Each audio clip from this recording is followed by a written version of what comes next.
Venture capital is like a casino. You walk in, you're playing cards. The house always wins. Always wins. But it lets you win just enough that you think it's fair, that like the drinks are flowing, like you're having a good time. Room is like, comped. You're in the system, but the house always wins. Welcome to the podcast, where we introduce you to incredible humans who share their journeys with the mission to inspire you to harness your own inner tenacity to drive your life and career forward. And now, your host, Adam Posner.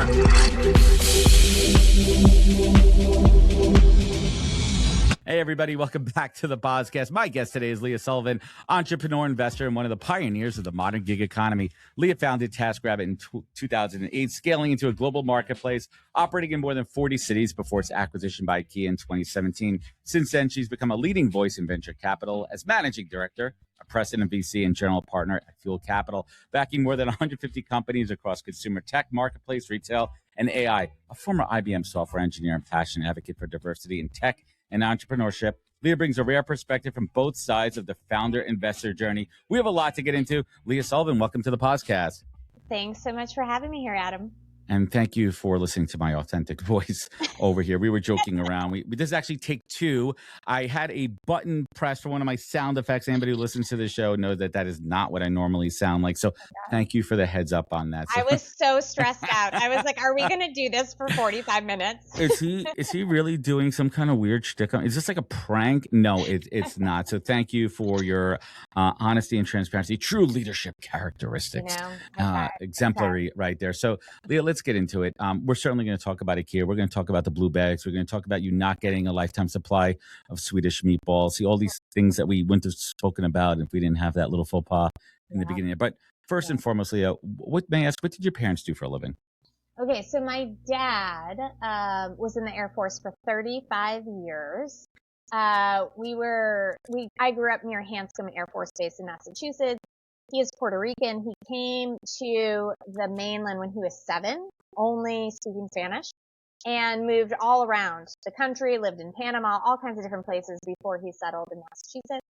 And then my mom, was mostly a stay-at-home mom. So I grew up kind of a very quiet, middle-class family upbringing in central Massachusetts.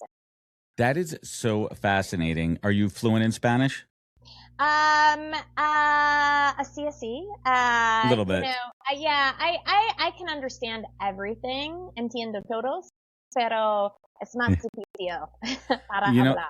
Yeah. That is so interesting too. So were you moving around a lot as a child, or like when did you settle down in Mass full time? So he actually was a civilian in the Air Force, so he moved around a lot as a child, and then want that for us, and so he got a job as a civilian in training in the Air Force at Hanscom, and then I grew up there in Massachusetts my whole life. So interesting. So how did you, were you like a technical savvy kid? Were you like one of those computer nerds? I mean, how'd you find your way into software engineering? I was a ballet dancer, obsessed with ballet. Logical path. Yeah, exactly. No, not at all. I mean, but I do remember like in high school, there were some, I had a boyfriend that like kind of liked to build computers, and we'd like go to computer shows and like buy hardware and motherboards. So cool. I know, right? But then, it wasn't really until college that I went to a liberal arts institution. I picked the school because they had a great dance program. And that's where I actually fell in love with computer science. I had never taken a programming class before. But I did love math. I always loved math. I was always good at math. And so when I went to college, I majored in math, computer science, and I kept the minor in dance. That's so interesting. And how did you find your way into IBM? And, not to date yourself or anything, but looking at the hiring practice, the technology that was out there, I mean, it was a much different world that we're in now. How did you open that door? Yeah, 100%. I graduated in 2001. I got the job at IBM that, same year. I was lucky because it was the .com burst, the bubble burst that year. And so there weren't a lot of, tech engineering jobs. I started out as a QA engineer, quality assurance. And it was my job to find all of the problems and bugs in the software. And it was interesting because I spent 8 years at IBM. It was a long time. I loved my job. I loved finding the bugs. And then I'd always work with the developers on how to fix them. But I knew how to program. Like, I could have been a developer from the beginning. And so it was like 5 years in until I really had to like force my way in to get the engineering developer job. And then once I did that, I just continued to grow and learn and build. It was awesome. What was one of those things that you loved about working at such a large, matrix global organization? Yeah, I think for like the first job out of college, it taught me a lot about structure, organizations. I'm really glad I had that experience because it gave me perspective on scale, what scale actually looked like. And then from a technical standpoint, what I loved about it was, at that time, again, not to date ourselves, but we were burning CDs and shipping software all over the world. I remember that. We had a big build room, a release room where the code was processed every morning. And if you checked in code that caused a regression, that caused a bug, and the code couldn't build, you as the developer had to go in and fix it like in real time. And then CDs shipped every 18 to 24 months. And so the CDs that shipped out had to be perfect. There could be no bugs, introduced into someone's upgraded software on their, desktop machine. And we had huge customers. I mean, banks were running on this code. Oh, yeah, enterprise level clients, right? Yeah, so it taught me a lot about software development and writing great code and, and then working with great team members. My technical boss at IBM, what is it now? Like 25 years later, I'm still very close with, and he just built me for my new fund, this whole AI co-pilot. It's so cool. It's relationships, but that's, it's such an interesting point there. I go back and we're very close to the same age too. And I think about those early relationships when I came out of college. I'm still close with my mentor when I went into I worked in advertising and marketing early in my career. And I catch up with her a couple times a year, send pictures of the kids, and she just, Karen remembers them. Babe, she's like, how's Nina so big? And like, but it's more than that. It's like, what are you doing now? I see I'm following your journey there. And those early relationships, do you think that the generation now where so many folks are working remotely or hybrid, they're missing out on that experience that we had? Yes, I think so. But I think they're also getting new experiences that we didn't have, right? So I think there's pros and cons. There's give and take. Where I worked for IBM, it was in Westford, Massachusetts. You were in the office from 8 a.m. to 6 p.m. every day, and so there were positives to that. But I also look at this next generation who's so flexible, so mobile, learning so much, from different parts of the world and opportunities and experiences. So I don't know if one is better than the other. Yeah, I think you have to look at it too, because now we sound like the old people in the room. Be like, you're not going to learn the right way unless you learn from people. But I don't think we're putting ourselves in their position because they're wired differently than us. We're at the generation, where these Gen Xers, where we're analog and digital. We were lucky enough to grow up with a wired phone. We learned to write on a typewriter, and we also learned to grow up in the digital age. And I think that's what makes our generation so unique. I heard we're the last generation that is like that. Oh, yes. And now I'm feeling old as I am approaching closer to the side of 50 and 45. And it's scary to think, wow, we're now the old folks in the room, but we're also still have the energy and the vibrance to create. And I want to talk about what you created here. But before I get to that, what were some of those early signals? If you look back at it now, even when you were working at IBM, that said, you know what, maybe I was never meant to stay in a traditional corporate path?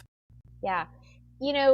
For me, it was a couple of things. One is I mentioned ballet and dance and going to a liberal arts institution. I was highly technical, but I always had other skills that I wanted to utilize and explore. Funny enough, at IBM, they tried to put me on a managerial path. They were like, oh, you would be a good manager of people instead of the technical path. And I was like, I will be a terrible manager of people. Okay? Not everybody's meant to lead, and you're not always meant to promote into leadership. No. So I really wanted to stay technical, but, I was interested in the marketing and the positioning and talking to customers and doing customer research. And so, those were the early signals while I was at IBM that I could do more, beyond what I was just doing. Hey, Adam here. I'm here to remind you to give to causes that make a real difference. You want to help, but you don't know where to start? Blood Cancer United is at the top of my list for obvious reasons. They're the global leader in helping patients and families with blood cancer, and your dollars fund research, patient support, and advocacy. Please give today using the link in the show notes or on the QR code on the screen. Thank you for supporting this mission. Much appreciated from the heart. So let's talk about the origin story of TaskRabbit, born out of a very human problem, not having enough time to do things. At what point did you realize, let's take a step back. Where and how did the idea hatch? Was it literally over a bottle of wine, or was it over a long course of time? It was over a bag of dog food. And I wish it were over a bottle of wine. It did end up being over margaritas later that There night. you go. So I was living in Boston at the time. It's February of 2008. It was cold. It was snowing outside. I realized we were out of dog food for this dog we had named Kobe. He was 110 pounds, massive yellow lab. Big dog. He's a big guy. So, I thought, how are we going to get this dog food? We had already called a cab to take us across town to meet friends for dinner at the Margarita Mexican place. I was like, man, I wish the iPhone had just come out. I wish there was a way to use this new iPhone to connect with someone in real time. I bet there's someone at the store at this very second. It's just a matter of connecting with them. That was the idea. That was the spark of the idea. And because I'm an engineer, because I understood these emerging technologies, specifically social, location, and mobile technology, I immediately saw it. I was like, wow, we could connect people in real time to get real things done. And so we did go out for margaritas with friends that night. And that's when I just started talking about the idea about TaskRabbit. So just to kind of level set anybody here, 2008, Uber was not on the scene. No. We didn't have Yelp. We didn't have DoorDash. We didn't have Uber One. We had none of these on-demand delivery services. So it wasn't like, oh, hey, what if we had the Uber for pens? Like an idea that, or it's not like we had the Uber for this. We didn't have that as an adjective. Like we didn't have the Google of this. We didn't have the Uber of that. So was there like, what was that like? You had the aha moment, but what was like the impetus to say, let's do it, let's build it now? Well, it's interesting you say that, because everyone I talked to was like, ooh, no one wants to invite a stranger into their house. No. Like if you had said, oh, you're going to flag down a strange car off the street and get inside of it, people would have been like, you're insane. But don't you let a plumber into your house? Don't you let an electrician into your house or the cable guy into your house? That's what I'm saying. That's what I saw. That I knew there was something here, but there was a lot of pushback in the beginning. And it was all around like trust and safety, which I understood. Okay, we could do something about that. Yeah, it was like, okay, I can build around that. So I did background checks and I automated all these applications and things. But it's so funny because years later, I ended up in the Bay Area with the guys that founded Zimride, which became Lyft. And this is like many years later. This is like, that was 2008. This is probably like 2011, 2012.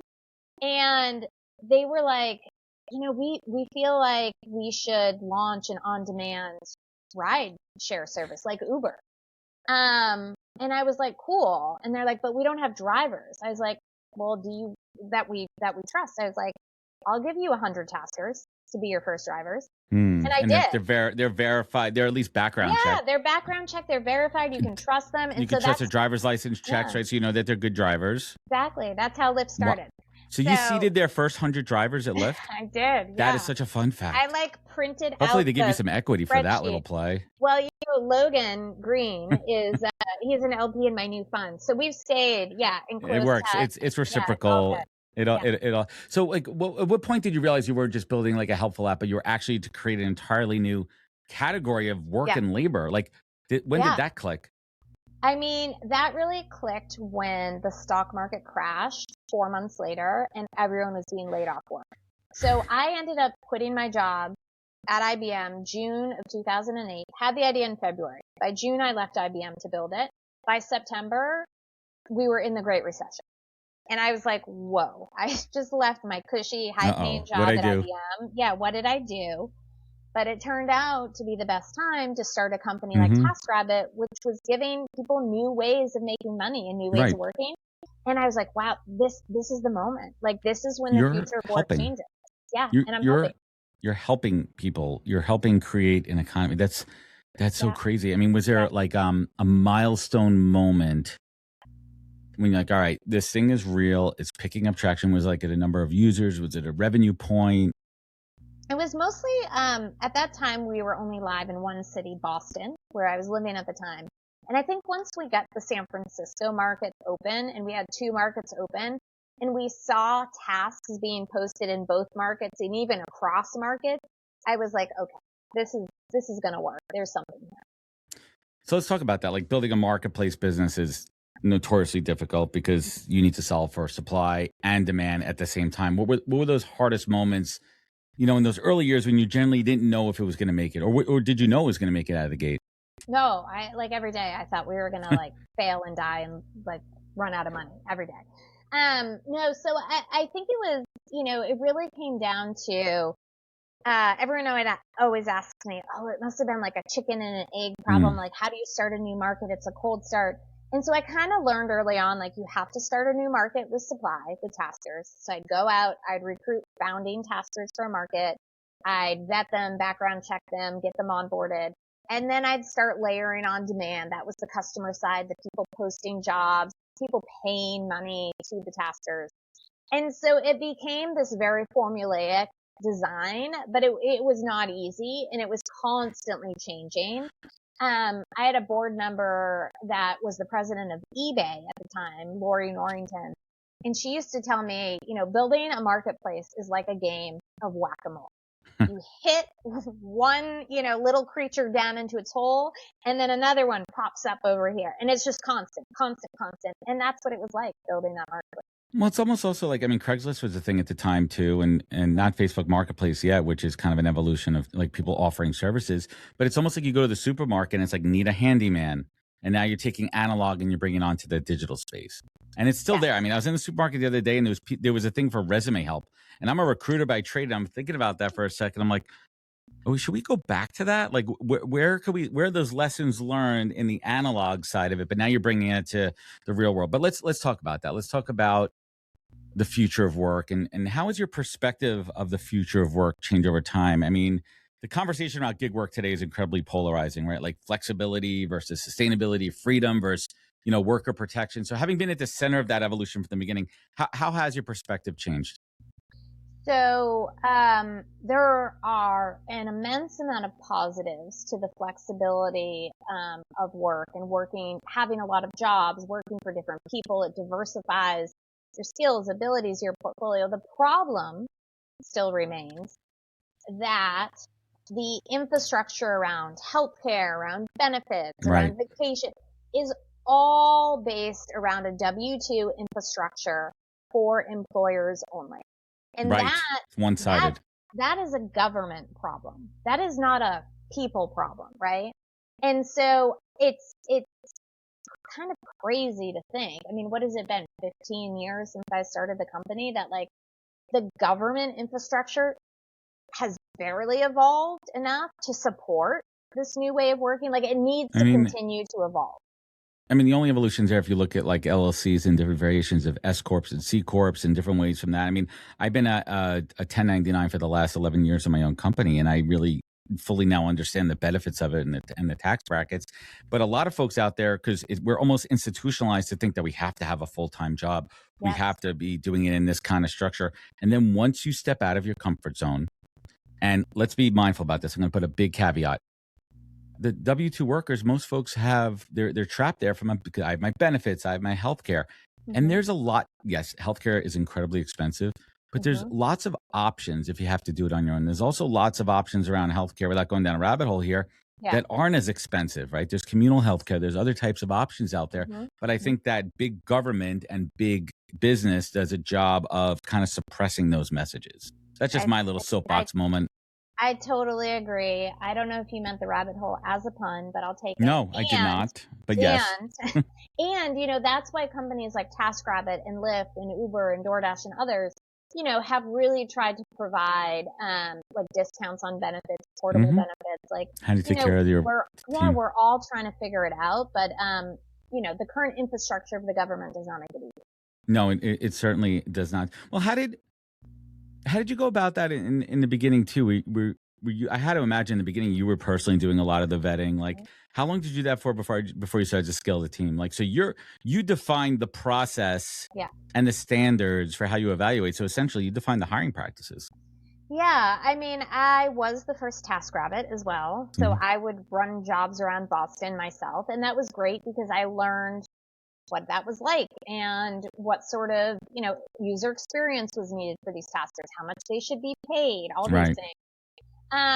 So yeah, I think just the model for founders of kind of like building themselves and doing things that are not scalable at first makes a lot of sense, because then you can really learn what is needed to scale. And so that was the model. And so, with taskers, I interviewed the first 30 taskers to start the site in Boston. I found them off of Craigslist. I met them over coffee. And my sort of litmus test was, would I invite this person into my grandmother's house to do a job? Okay, if I feel safe and comfortable with them, I'll add them to the platform. Then from there, it was like, okay, let's introduce, some background checking mechanisms. And it built from there. By the time we were at scale, the tasker side of the marketplace was always overwhelming.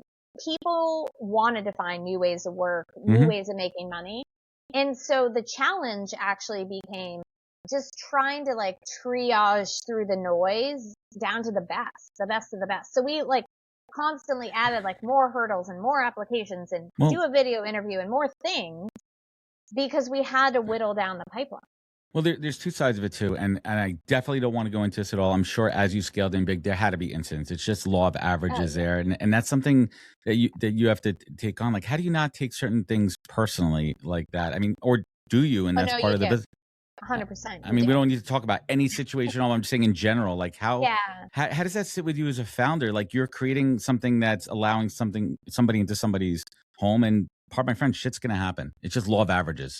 Yeah, no. As much as you vet, as much as you do background, as much as you do criminal checks, as much as you do everything, you can't stop everything. No, like if you are operating a business like this at scale and you're successful, things are going to go wrong. All obviously. No, so I that was hard for me. I still wake up in the middle of the night in a cold sweat and am worried about what happened. Like what has happened, still to this day. So yeah, no, that was hard. And I don't think it's something you ever get used to either. But again, having board members like Lori from eBay too, like all kinds of crazy things happened on eBay, right? And so I had mentors and advisors that had built marketplaces to scale and could kind of coach me on just how to manage it. So what are some of those lessons learned on how to manage your mental health as a founder and a chief executive of a large scaling company? Heavy's a crown, Leah. Yeah, no, absolutely. And I think it is a constant struggle because you're trying to do so much as a founder. So I'd say a couple things. One is prioritization and focus. Like trying to do too many things at once can kill a company. And so if you can just prioritize focus, like what are the 3 things? What are the 2 things? What's the one thing I'm going to do today? And just try not to get like overwhelmed with everything else, with all the noise. Like just stay focused is one. And then I think 2, like for me, things like meditation really helped. I got into a good meditation practice, exercise, health, staying healthy. I mean, getting sick, and I had those things, like getting sick and you're running a company, it just makes everything so much harder. So really trying to take care of yourself and your body to sustain the scale. That's some sage advice here. So let's talk about the IKEA acquisition, which, I mean, you look at it, it's one of the most fascinating strategic fits in tech there. When you think back on that process, what did you learn about letting go of something that you built from scratch? You didn't need a rabbit to build this, this task here. and trusting another company to carry it forward. Whatever you're open to sharing about, like that process of saying like, this makes sense. IKEA literally are like, these are the people don't know how to put stuff together. They suck at it. I mean, by the way, side note, I am actually I'm pretty damn good at building most IKEA stuff. Are you? You can make a lot of money on TaskRabbit. I can, but I also get frustrated easily at certain points, especially like the worst part of IKEA is when you use the wrong screw and you're at the end of the process and it's like the last screw and you're like, and it's not the right one. And you're like, I guess I just have to go with this screw and see if it works. Right. Yeah, right.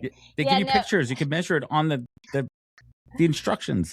I'm terrible at it. I am absolutely terrible at it. So I always needed a TaskRabbit to help me. Our full office, everything in the office was built by taskers and IKEA. So no, it's funny because literally from day one, IKEA furniture assembly was always the number one job on TaskRabbit. It always made up like a quarter of the tasks. And literally 4 years, I was like, we have to get it to IKEA. We have to do a partnership with them. And I wanted to find a way in, but it is Swedish owned private family company. Like it's very difficult to get a contact there and work your way in. But for years we tried and we got really lucky one day when a consultant called from London. We were open in the London market and said, hey, I have a team of execs that I'm taking on a roadshow to Silicon Valley. Can we stop by the TaskRabbit office? And I was like, sure, who's on the list? And a woman from IKEA was on the list. Roll out the red carpet. I was like, done. And literally, like, we were supposed to talk about TaskRabbit in general to this group of execs. We, like, made it an IKEA pitch. You were right in. Yeah, we were like, this is what we could do with IKEA. Yeah, it was great. But, I mean, the lesson learned there is take advantage of an opportunity immediately. Like, you got take every shot. Take every shot. So we pitched the partnership, which was, people are checking out in the IKEA store in London and they could take home a tasker with them and have their furniture assembled and put together. It's a very simple pitch. They loved it. We ended up, launching it. It went very well. Their average order value went up. People were buying more. People buying more stuff because they didn't have to think about putting it together. It's a very simple psychological purchase process. So it was very obvious, but at that point it wasn't obvious that, they were going to buy us.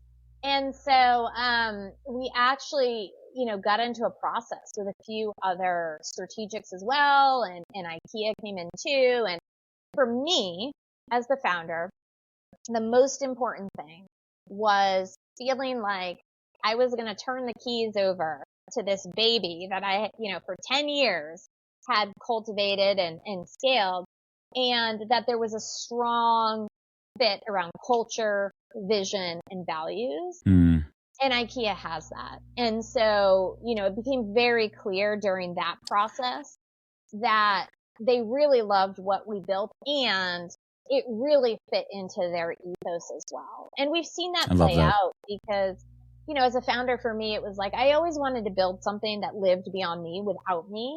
And IKEA has continued the brand. They've continued the service. There's a new CEO who's amazing, Anya Smith, that they hired. And it's just really delightful for me as the founder to see it live on. It's like my baby's all grown up. But you said something that was so critical there too. It's like, you felt like you were, and you trusted who you handed it over to, that they were going to uphold what you built and not disassemble it and sell it for parts, pun intended. Right. And I'm lucky because I think in most cases when a strategic buys a startup, they would just take whatever they need and kind of let go of the rest. Take the tech that under the hood and just roll with it. So So a lot of founders, struggle with identity after an exit. So once TaskRabbit was acquired, how did you personally redefine what that next chapter is going to look like?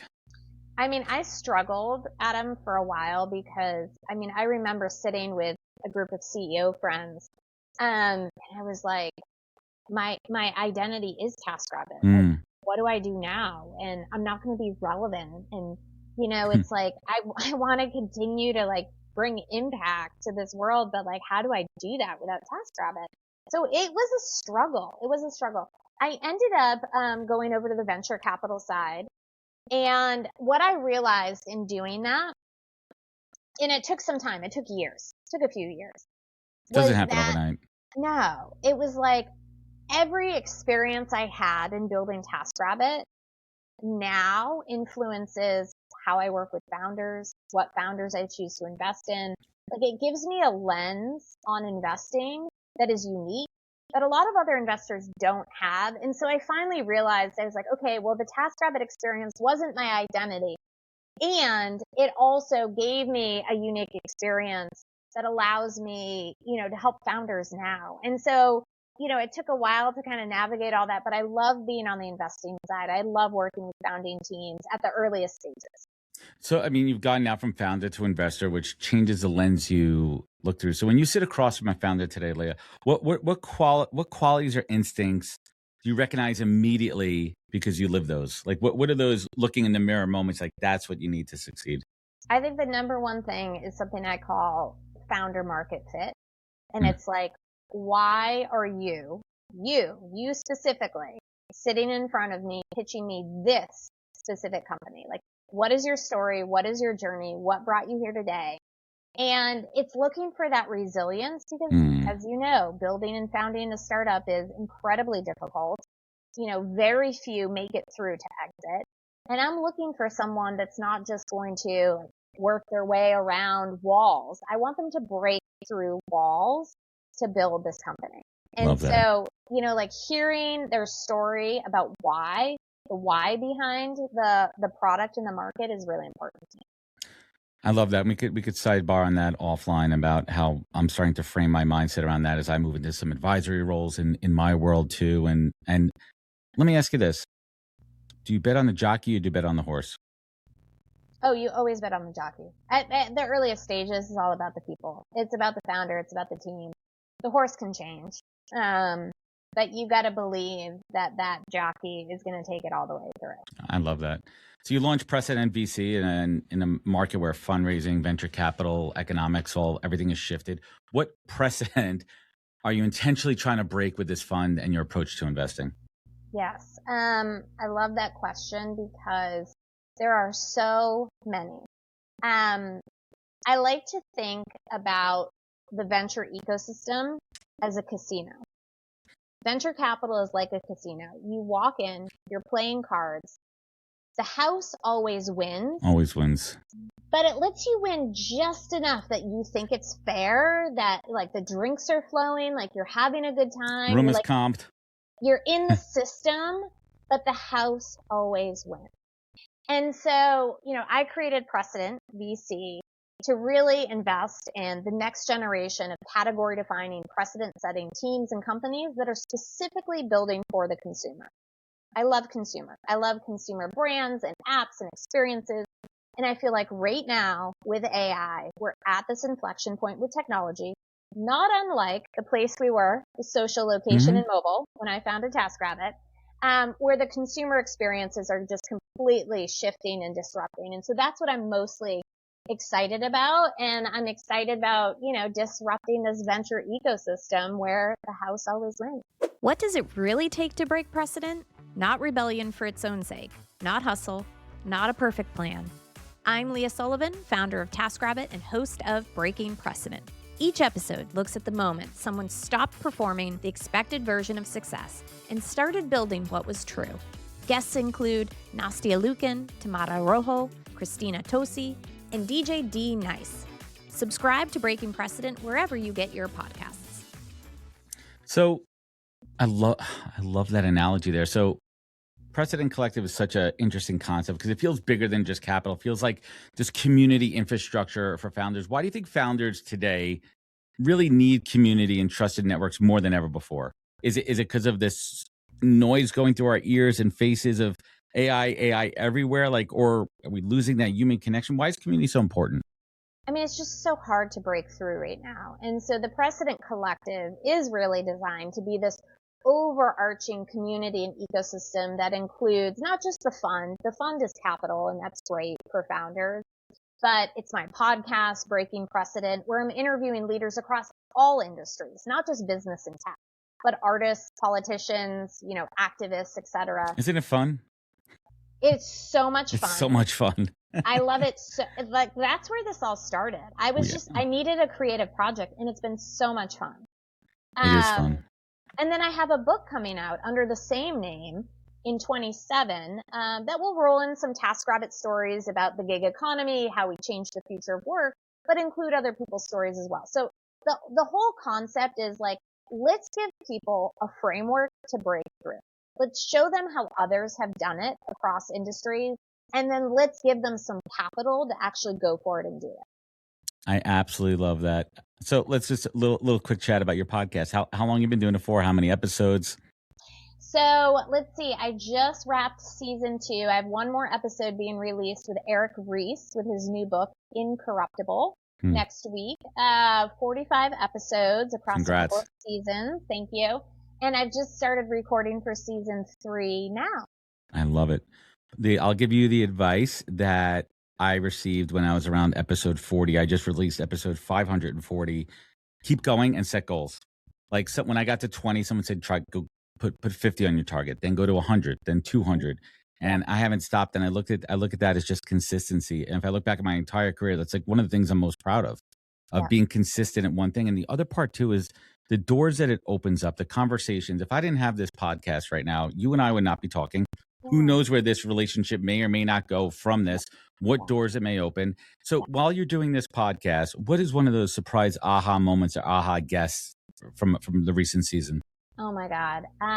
I literally cold DM'd on Instagram Derek T. Jones, D Nice, because I remember during COVID when he was doing Club Quarantine, where he would DJ on Instagram for literally millions of people. We were all in quarantine. It was 2020. It was COVID. Like, we were all at home. Right. And I was like, wow, he would be a really cool guest and story about breaking precedent and like in DJing and Club Quarantine. Anyways, I DM him on Instagram. He like immediately gets back to me. Like, we're on text message. He's like so excited to come on and share his story. And he's an artist. He's a musician. He's reinvented himself multiple times over. And I just loved hearing his story because it's about resilience. It's about pivoting. It's about changing direction and reinventing yourself. And so that was like a surprise moment where I didn't have any expectations, but I had a feeling the story was going to be pretty amazing. I love that. One of my surprise ones, and I'm not sure if you're connected, and I'm open to Sean Nelson, founder of Lovesack.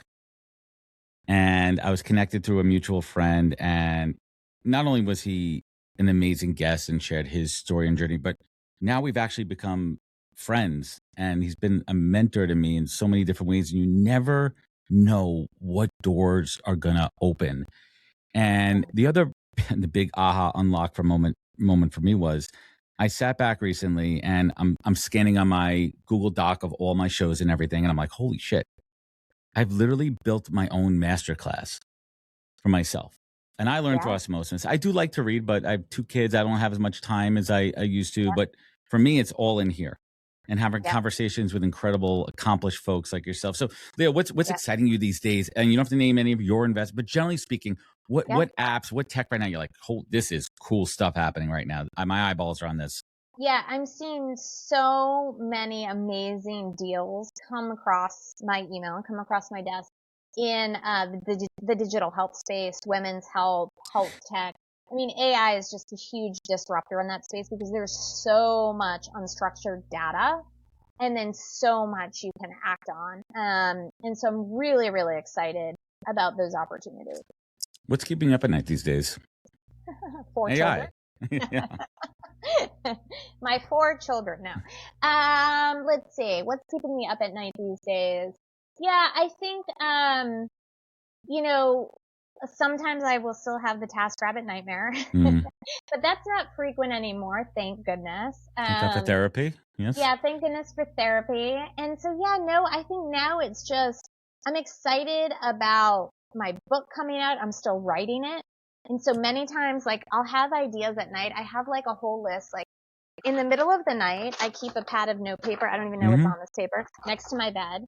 And I will just like in my sleep, like scribble things down. And then I'll wake up in the morning and be like, what thoughts did I have? And what words did I write? Is that English? And sometimes it takes a little while to decipher. But actually, I think some of my best ideas come when I am sleeping because my subconscious mind is able to like really process everything and take it in.